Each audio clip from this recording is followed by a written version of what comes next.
Hello, welcome to La Excellence. In our ReCAP 2021, we are discussing monthly current affairs. In today's video, let us discuss October 2020's current affairs, and this is part 2 of it. Already part 1 of this is uploaded. Please check once. The link is provided in the description. PDF of this particular video is uploaded in the description. Test series on this particular video series is available. The link is available in the description. Please check once. Let us discuss IR issues related to October 2020. Please remember, we are discussing the issues only from prelims point of view. Our first issue is second Quad Foreign Ministers meeting. This meeting is also known as Quadrilateral Security Dialogue. This was held in Tokyo. This particular Quad dialogue, this Quad as a group is an informal setup of Australia, India, Japan and United States. It is to strengthen the defense and security cooperation among the four countries. It was originally conceived in the year 2007 by former Japan's Prime Minister Shinzo Abe. One of the major objectives is to check the growing influence and assertiveness of China in the Indo-Pacific region. That is why Indo-Pacific strategy is at the center of Quad grouping. Next issue is Indo-Japan Cyber Security Pact. India and Japan, they made an MOU on cyber security. It is to enhance the cooperation in the areas of cyberspace, protection of critical infrastructure, sharing information on cyber security, developing joint mechanisms for practical cooperation to mitigate cyber threats. That means for 5G sector is growing, other technology areas are growing. Growing technology has security implications. That is why threats from various companies and various cyber security sources needs to be properly addressed. India and Japan made an MOU in this regard. Cyber Security Pact is signed between India and Japan. Japan is upgrading its cyber security as it is repeatedly hit by the cyber attacks, and it is going to help India, and India is going to share its experience with Japan. That is how we both countries are going to cooperate in the field of cyber security. Next issue is Greater Malay Connectivity Project. Last year, an MOU was signed with regard to this particular project. In 2019, both the countries agreed to go for this project. Last year MOU, that is in October, MOU was signed. 2021 September, this month, we started this particular project, Greater Malay Connectivity Project. Under this project, we are going to build a bridge linking the capital city Malé with three other islands. So this is the biggest infrastructural project in Maldives, and till now, Sinamale Bridge is the biggest infrastructural project. This is built by China. This particular Greater Malay Connectivity Project is going to be bigger than this particular Sinamale Bridge. The significance of it is funded by the Indian government through grant. Some part of it is through grants and some part through the line of credit, that is through loan. And this infrastructural project, it enhances the cooperation already existing good foreign relations with India and Maldives. Try to recollect Maldives geography. Maldives is located in the Indian Ocean region. Most of the islands are formed of coral reefs. So the mean sea level of these islands is very low. So in the next 20 years, many of these islands are going to face the threat of rising sea level. Next issue is two-state solution. Two-state solution is a term associated with Israel and Palestine conflict. Before 1946, Israel and Jewish settlements were like this. This one, green color representing Palestine, and this white color one representing Israel. Israeli settlement started after World War I. By 1946, this is the settlement pattern. After the end of this particular World War II, Jewish, they demanded for separate land, separate country kind of thing. According to UN wanted to partition this country into two. These two come under Palestine and this one as Israel. But Palestine didn't agree. Then Israel slowly started occupying it. By 1967, this entire white color portion came under the influence of Israel and this became Palestine. Now this is the situation. Even within this region is known as West Bank region. This region is known as Gaza Strip. So even in these regions, Gaza Strip is a very, very densely populated area. In this particular West Bank region, where Jerusalem is located, it is frequently prone to the conflicts. Recently also, conflicts in this region led to war between Israel and Palestine. Anyway, in this West Bank region, there are Jewish settlements. Now, two-state solution means United Nations partition plan. According to this entire land will be divided into two countries for two people. That is the plan. That is called as two-state solution. India, anytime when we discuss about Israel and Palestine, we talk about two-state solution. That is why this is very important. Next issue is Yemen War and exchange of prisoners. Yemen War started in the year 2015. Before that, in their country, there was a phenomena called as Arab Spring. In many of the Muslim-dominated countries, Arab Spring happened for democracy and democratic reforms. After Arab Spring, Mansur Hadi, he formed the government in Yemen. Others like Houthis, they led a civil movement asking for constitutional reforms. As this government failed to go for the constitutional reforms, they went for a civil war.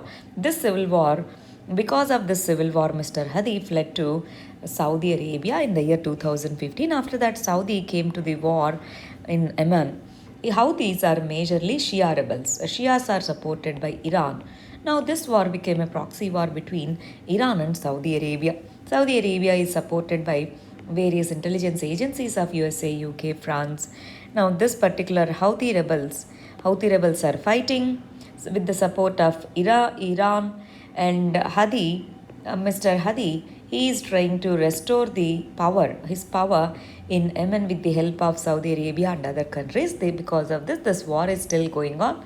Last year, some kind of mediation because of this exchange of prisoners was in news. But in today's video, that is in October 2020's video in geography, we have discussed about Hodeidah. Hodeidah is a port city in Yemen. So try to recollect that. Next issue is BECA Agreement was signed between India and USA. BECA full form is Basic Exchange Cooperation Agreement. This is part of four fundamental defense cooperation agreements that USA signs with its close allies. These four include, one is BECA, second one is General Security of Military Information Agreement. This was signed in the year 2002. Logistics Exchange Memorandum of Agreement signed in 2016. Communication Compatibility and Security Agreement signed in the year 2008. This BECA Agreement is signed in the year 2020. BECA Agreement signed in the year 2020. What is the purpose of this agreement? This agreement tries to share the geospatial intelligence between the two countries, sharing information on maps, satellite images on defense. This is the primary objective of this particular agreement. BECA will provide Indian military with high quality GPS images to navigate and missiles with real-time intelligence. That is why this particular agreement is important between India and USA. With this, we completed our four foundational agreements with USA. GSOMAI, LEMOA, COMCOSA and then BECA. Next is United Nations at 75. United Nations was established in the year 1945 and last year, that is 2020, 75 years. We celebrated 75 years. In this context, let us understand briefly about the United Nations system. It marked the 75th anniversary in the year 2020. UN 75 dialogue was held by UN for International Cooperation for Better World. Each year, 24th October is celebrated as UN Day, United Nations Day. This name United Nations was coined by USA's President Franklin D. Roosevelt. And main organs, there are 6 main organs under United Nations system. One is General Assembly, second one is Security Council, third one Economic and Social Council, fourth one Trusteeship Council, fifth one International Court of Justice, and finally for coordination we have UN Secretariat. Apart from this, there are many specialized agencies under United Nations system. In September 2020's monthly revision video, we have discussed about United Nations Security Council reforms and G4. Try to link that with this. Next issue is Kaladan Multimodal Project. Kaladan is the name of the river in Myanmar. Kaladan project connects Sitwe port in Myanmar to India-Myanmar border. From Kolkata, from here to we follow the sea route, and then to Sitwe port in Myanmar, from there to river route Kaladan, and then from here we follow the highway and then we reach the India-Myanmar border. As of now, what is the issue? Connectivity to northeast is a bigger issue. The crossing the entire Bangladesh land is difficult. That is why we are going for alternative route. Otherwise, we have this. But this here we have Chicken Neck Corridor in West Bengal. Traveling through this difficult terrain in northeastern states is difficult. That is why this is one of the alternative routes to reach the northeastern states. This project was jointly initiated by India and Myanmar to connect multimodal platforms. See, this is shipping, this is inland river, and then road. That's why multimodal project, which connects the Myanmar's ports to the northeastern parts of India. And this particular one opens sea route to promote the economic development in the northeastern routes. It is of utmost importance because of the economic, commercial, strategic ties between India and Myanmar. This project will reduce the distance between Kolkata and Sitwe by approximately 1328 kilometers compared to the land corridor, which is known as Siliguri corridor, which is also known as Chicken Neck corridor. Chicken Neck corridor or Siliguri corridor, these are in West Bengal near Darjeeling. Next, let us understand governance related issues. First one is Committee on Reforms in Criminal Law. Ranbir Singh committee was appointed by Ministry of Home Affairs to suggest the criminal law amendments, changes in the criminal laws. Earlier we had two committees. One is Madhav Menon committee. Second one is Mallimath committee. One of the primary suggestions of Mallimath's committee is to have justice centered around the victim. Victim-centered justice should be there. And there are various recommendations by this particular criminal justice system of the Committee on Criminal Justice System of India. Many of them are not implemented as of now. But this committee is appointed, Ranbir Singh committee. These are not being finalized by the government. Next issue is Indian cotton got a branding known as Kasturi branding. This is the logo. Union Minister for Textiles has unveiled the brand and a logo for Indian cotton recently on World Cotton Day. This branding, which is known as Kasturi cotton, it would be first initially be applicable to long staple cotton and then to other types of cotton. This is the brand name, this is the brand logo of cotton. Here let us briefly understand cotton and its cultivation in India. Cotton is important fiber which is known as white gold, and it is a cash crop which plays an important role in the industrial and agricultural economy of India. India is the largest producer of cotton in the world, third largest exporter in the world, and largest consumer of the cotton in the world. And we are growing most of the cotton grown in India, that is 95% is BT cotton, genetically modified BT cotton, which was introduced in the year 2002. India produces about 6 million tons of cotton every year, that is about 23% of total cotton production of the world. India produces about 51% of total organic cotton production in India. This is very, very significant. These points can be asked in the examination. Next issue is TRP system and manipulation. Last year, Mumbai police have alleged 3 TV channels, including Republic TV, for manipulating TRPs. TRP means target rating point, which is also known as television rating point. What is it? What is the meaning of TRP? It is a metric used by the marketing and advertising agencies. They see which channel is getting more traction. So if the channel has more traction, that is more TRP, they can give more advertisements in it. That is why many of them, they use this particular TRP for advertising. Many of the advertising companies, marketing companies use it. TRPs represents various groups. Let's say in this category, this is the watch time. In this category, this is the watch time, like that. In India, TRP is recorded by Broadcast Audience Research Council. Broadcast Audience Research Council using bar-o meters installed in televisions in the selected households. Only in the selected households. As of today, BARC installed these meters only in 44,000 households in the country. Besides that, there are audio watermarks that are embedded to the video content prior to the broadcast. Based on that, they calculate the TRPs. These watermarks are not audible to the human ear, but they can be easily detected and decoded by the hardware and software. Because these viewing details are recorded by barometers. Barometers, they understand these watermarks. Based on that, they say, okay, this is the watch time of this particular channel. Like that, they give the metrics. Based on the metrics, many channels try to sponsor various programs. Now, what happens? What if we manipulate these 44,000 households or some of them? Then fake TRPs will be there, right? That's how manipulation was reported recently. Next issue is RTI at 15 years. This is important for mains, important for prelims as well. Let's understand it from prelims point of view. RTI, Right to Information Act. Under Article 19 of Indian Constitution, freedom of speech and expression is a fundamental right. Under freedom of speech and expression, right to information comes in. That's why this is an implied fundamental right. And for that, RTI Act was passed in the year 2005. RTI Act was passed in the year 2005. Since 2005, this particular act tried to enhance the transparency levels in the governance. In this context, let us understand the important sections of this act. First one is Section 4 of RTI Act.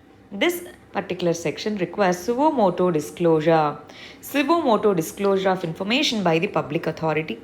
Section 8 means exemptions against furnishing the information under RTI Act.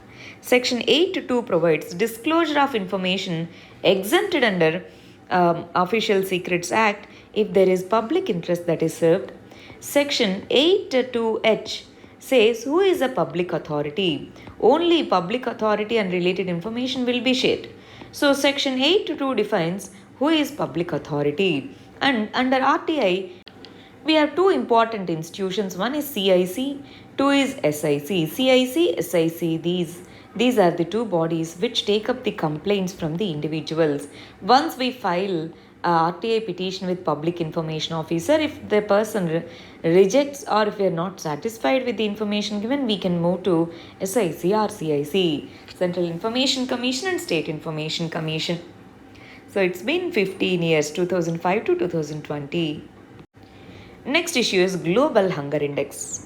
In last year's, that is 2020's Global Hunger Index, India is ranked at 94 out of 107 countries. And according to this index, India is facing severe hunger. Severe hunger. Even after these many decades, still many of the Indians are reeling under hunger. This particular index is jointly published by Concern Worldwide and Wealth Hunger Life. These are two NGOs that published this. And it was first published in the year 2006 and it is published every year in the October month. This is the 15th edition of GHI. This considers 3 dimensions and 4 indicators. What are the 3 dimensions? Inadequate food supply, child mortality, child undernutrition. These are 3 dimensions. What are the 4 indicators that are calculated? Undernourishment, under 5 mortality rate, wasting, stunting. These are the 4 indicators that are considered while calculating GHI, Global Hunger Index. India is in the severe hunger category. India got 94th rank out of 107 countries. Next issue is defense offset policy. There is a criticism that government has diluted defense offset policy in the Defense Procurement Policy 2020. Then what do we mean by defense offset policy? Offset as a policy was initiated in the year 2005, under which contracts valuing more than 300 crores or more, these contracts have to procure 30% of overall value from India. That means offset some percentage of money that we pay to them by purchasing from India. This 2005 policy helped promoting aerospace clusters, especially in the micro, small, medium around Bangalore and other areas. Now, in the year 2000, by 2014, exports increased to 6.7 billion, partly because of this defense offset policy. Now, offset clause enabled India to join world's top 10 aerospace exporters without major domestic aerospace firm because they have to buy some components from us.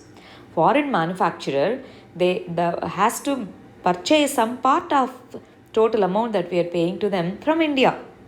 That is the policy, offset policy. It helps enhancing defense indigenization, it helps domestic manufacturing, it helps domestic exports from India, it also helps reducing on long term. In the long term, it helps reducing dependence on other countries. So dilution of offset policy is not a good option considering government's major push towards defense indigenization. Next issue is Foreign Tribunals of Assam. Foreign tribunals are the quasi judicial bodies. They determine if a person is staying illegally in India is a foreigner or not. If the person is staying illegally, whether that person is a foreigner or not, that will be determined by foreign tribunals. Every individual whose name is not included in the NRC is specific to Assam, whose name is not included in NRC, can represent the case to appellate authority, that is foreign tribunals. They can show the documents, they can say, see, we have these documents, that means we are Indians.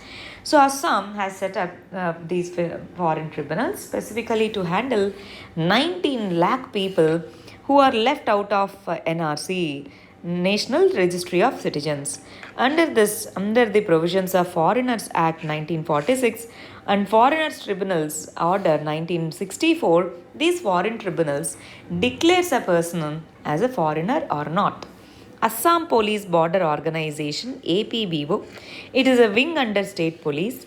They identify the individuals, they detect that this person might be a foreigner. Then they take that case to the foreigner tribunal, and this foreigner tribunal, they decide whether the individual is foreigner or not. This is the info about Foreigners Tribunals, Assam. Next issue is Vessel Traffic Monitoring System, VTS, Vessel Traffic System, Vessel Traffic Monitoring System. These two are softwares. They determine vessel positions, where they are located. Where is the location? Let's say this is the location, this is the location. They give the precise location of the vessels through the internet. This vessel traffic services, they contribute to the safety of life at sea and safety and efficiency of navigation and protection of marine environment. This vessel traffic system also provides protection to the shore areas, work sites, and offshore installations from the adverse maritime traffic. Especially, this one is important. You might have seen Suez Canal crisis recently. Ship Evergreen. So that has led to a problem in that particular region. So in such context, vessel traffic monitoring reduces the maritime accidents. And this is a significant improvement in ease of doing business in the maritime sector. See, VTMS, Vessel Traffic Management System, is a shore-based tool for safety of life at sea and safe navigation. It is installed at all major ports and narrow passages with the dense shipping traffic. Indigenous software developed by our own institutions, these are used now. Self-reliance and huge savings on foreign exchange, and it also increases the imports and export efficiency. Earlier we were getting this information from other countries. Now as we have our own software, our own tracking system, we are using our own software. That is why we are saving the foreign exchange here. Next issue is Vigyan Jyoti scheme. Vigyan Jyoti scheme. This is to encourage the girls to take interest in science, in the field of science. Sarb Power. This was the scheme that we discussed last time. Sarb Power. Sarb Power is a Department of Science and Technology initiative to encourage women in the research. Here in this Vigyan Jyoti scheme, it is to encourage the girls to take interest in science. It is to encourage them to build career in STEM, science, technology, engineering and mathematics. This is not a new scheme. Vigyan Jyoti is not a new scheme. This was there already. Now this is expanded to many places. And one of the issues under national education policy is promotion of science, technology and innovation. This Vigyan Jyoti scheme, it helps in promoting science, technology, innovation everywhere. especially covering the women. So this helps in number of women taking in science. It is primarily an awareness generating program. Next issue is Cured online platform. Cured full form is CSIR ushered repurposed drugs online platform.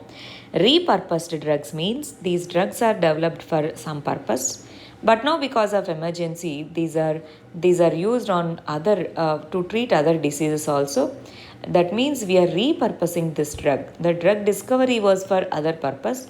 Now we are using it for another purpose. This is known as repurposed drug. So an online platform was launched by CSIR to innovate in the repurposed drugs. This provides information about various drugs, diagnostics, and devices, including that are in the current trials. CSIR is exploring multiple combinations of clinical trials of antivirals for treatment of COVID-19. See, we are reading this in of 2020's current affairs, October 2020's. By the time vaccine was not there. That's why many countries and many organizations were researching on various treatment methods, right? 5 clinical trials involving various drugs were conducted. This can be simply asked as like this cured online platform is related to which of the following, something like that. Next issue is Ayushman Sahakar Scheme.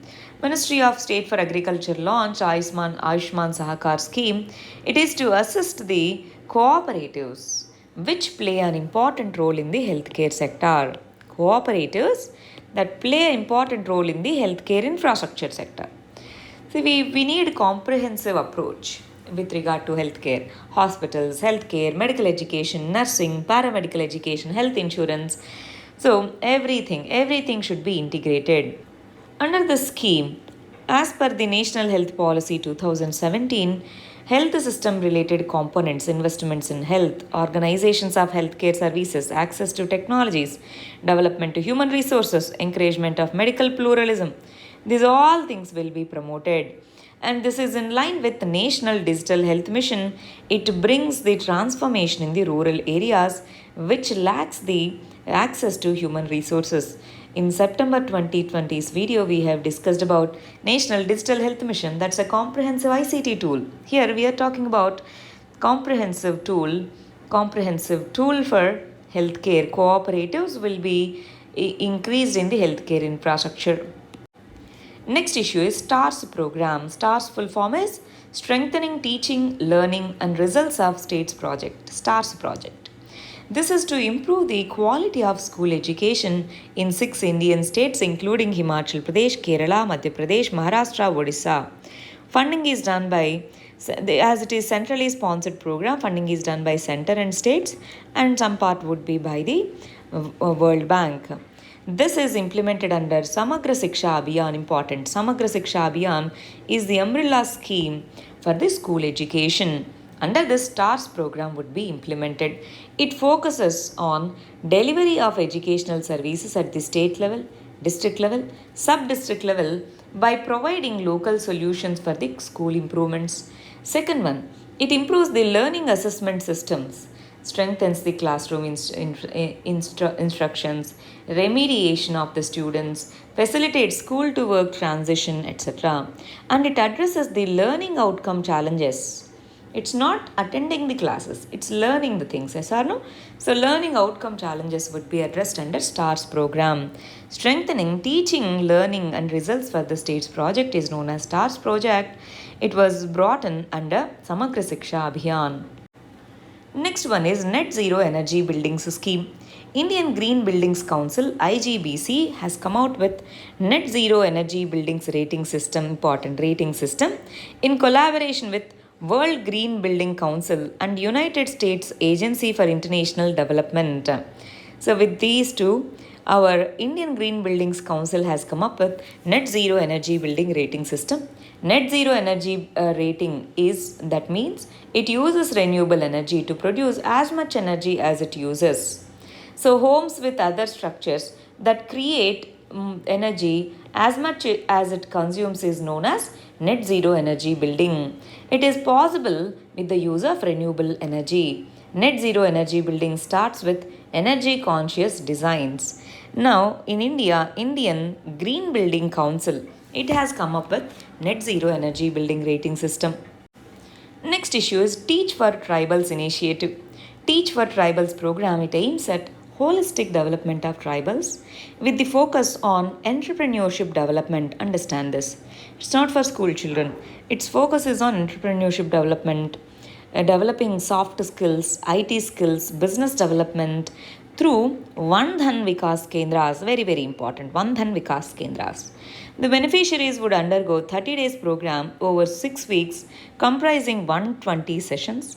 This program aims to tap the traditional knowledge and skills of tribals and add branding, packaging and marketing skills for the Vandhan products. Vandhan Kendras are there. In these Kendras, many forest produce, minor forest produce, etc. is sold. So branding, packaging, marketing skills are required. For that, this Teach for Tribals initiative helps. TriFed has sanctioned 1243 Vandhan Kendras in 21 states and 1 union territories, which helps 3.68 lakh tribal gatherers. For them, better marketing is needed. For that skilling, this Teach for Tribal initiative is brought in by the government under Ministry of Tribal Affairs. Next issue is Swamitwa scheme. Swamitwa full form is Survey of Villages and Mapping with Improvised Technology in Village Scheme. This is known as Swamitwa scheme. It is a collaborative effort between Ministry of Panchayati Raj, State Panchayati Raj departments, State's Revenue departments and Survey of India. Together, they map the land. This is to provide integrated property validation throughout the rural India. Land conflicts is one of the major problems. So, in this context, mapping the land parcels, especially in the rural habitations, is done using the technology. They use drone technology. They use continuously operating reference stations. This mapping will be done across the country in phase wise from 2020 to 2024. This scheme is known as Swamitwa scheme. Yesterday we discussed about E-Gram Swaraj scheme while discussing September 2020 issues. Now this one is Swamitwa scheme. It helps map the rural inhabited lands using drones and latest survey methods. It ensures streamlining planning, revenue collections and clarity over property rights. It opens up new avenues for applying for loans from the financial institutions. Disputes related to property would be settled. These are some of the advantages with regard to Swamitwa scheme. Next issue is Pradhana Mantri Swanidhi portal. Pradhana Mantri Street Vendors Atmanirbhar Nidhi. Swanidhi full form is Pradhana Mantri Street Vendors Atmanirbhar Nidhi. This scheme is launched. This is part of economic package to recover the street vendors from the COVID pandemic and lockdown. This provides small loans for the street vendors to restart their operations. This particular scheme is implemented under Ministry of Housing and Urban Affairs. This provides integrated end-to-end IT infrastructure. This was launched under Atmanirbhar only. This was in news in October because of this portal. Next issue is Kala Sanskriti Vikas Yojana. This is the government program under Ministry of Culture, Union Ministry. Artists and organizations under Kala Sanskriti Vikas Yojana schemes are encouraged to conduct online programs and festivals through virtual mode on social media.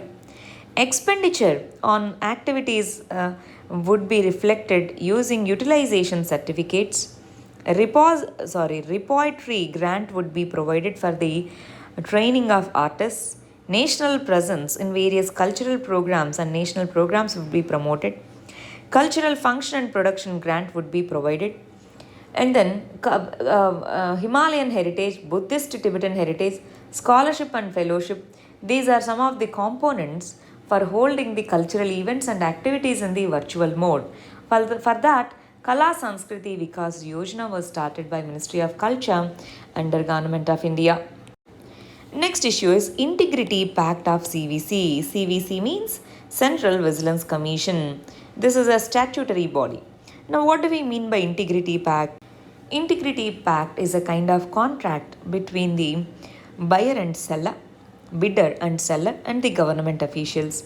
This pact ensures transparency, equity, and competitiveness in the public procurement. What this pact does is it envisages agreement between the prospective vendors and the buyer, committing both the parties to not to exercise any corrupt influence on any aspect of the contract. So this is a kind of moral pact. Then let's understand what is the CVC. CVC is the Apex Vigilance Institution in India. So this one provides for vigilance activity in all the central government departments. It is an independent body and it is only responsible to the parliament. It is set up in the year 1964 under Santanam Committee's recommendation, but it was an executive body. In the year 2003, according to Supreme Court's judgment, CVC was appointed under CVC Act, Central Vigilance Commission Act 2003.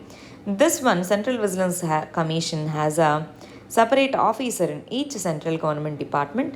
They monitor the cases, they monitor corruption issues in the department. They also take up any allegations regarding corruption of the public officials. Integrity Pact is the informal pact between buyer and seller to not to exercise any corrupt influence. These are part 2 of October 2020. We will cover remaining issues in part 3.